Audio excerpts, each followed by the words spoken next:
रात के 12 बजे बज चुके थे। माँ कभी दरवाजे की तरफ देखती तो कभी एक नज़र घड़ी के तरफ। माँ की आंखों में और चेहरे पर चिंता साफ नजर आ रही थी। थोड़ी ही देर में दरवाजे की घंटी बजी। माँ ने काफी तेजी से दरवाजा खोला और सामने बेटे विक्रम और बहू मान्यता को देखकर पूछा, इतनी देर क्यों हो गई? मैं कब से तुम्हारी राह देख रही थी। माँ, मैं अब छोटा नहीं हूँ, तुम मेरी चिंता मत किया करो। विक्रम घर के अंदर प्रवेश करते हुए बोला, बेटा कितना भी बड़ा हो जाए माँ के लिए छोटा ही रहता है।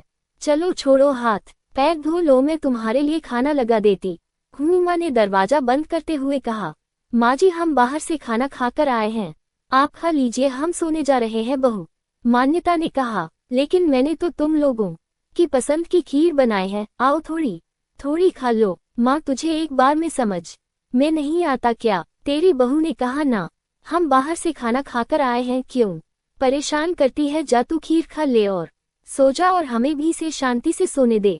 माँ अकेले कैसे खीर खा सकती थी और उसे बिना खाए नींद कैसे आ सकती थी? क्योंकि बेटे के इंतजार में उसने भी कुछ नहीं खाया था। वह किचन में गई, एक ग्लास पानी पिया और अपने रूम में चली गई। सुबह 10 बजे विक्रम की आंखें खुली। बाजू में मान्यता अभी भी सो रही थी। विक्रम हॉल में आया तो लैपटॉप के पास रखी एक चिट्ठी पर उसकी नजर पड़ी। ये चिट्ठी किसकी हो सकती है, ये देखने के लिए उसने चिट्ठी खोलकर पढ़ना शुरू किया।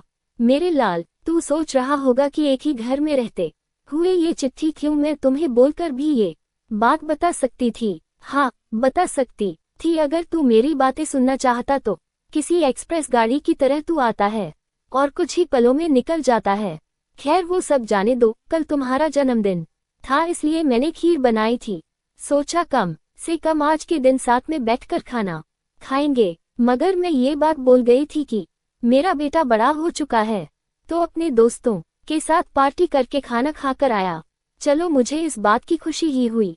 मेरी दवाइयाँ खत्म हो गई है। मैंने कुछ दिनों पहले तुझे दवाई की एक चिट्ठी दी थी, अगर वक्त मिले तो वह दवाई मुझे लाकर देना, मुझे थोड़ी राहत हो जाएगी।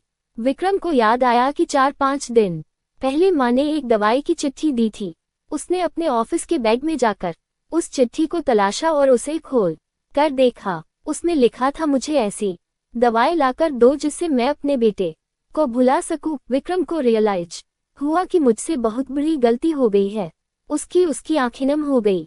वह तुरंत अपने माँ के कमरे की तरफ दौड़ा। सबसे पहले उठ जाने वाली माँ आज क्यों नहीं उठी थी देखकर उसे आश्चर्य हुआ। उसने माँ को उठाने की काफी कोशिश की लेकिन माँ एक गहरी नींद में सो चुकी थी। विक्रम के पास फूट कर रोने के अलावा और कोई चारा नहीं बचा। ये कहने की जरूरत नहीं है कि माँ बाप जीवन में कितने मूल्यवान हैं। उनके रहते हुए ही उनकी सेवा करो, उनसे प्यार करो। वह चले जाएंगे तो कुछ नहीं कर पाओगे।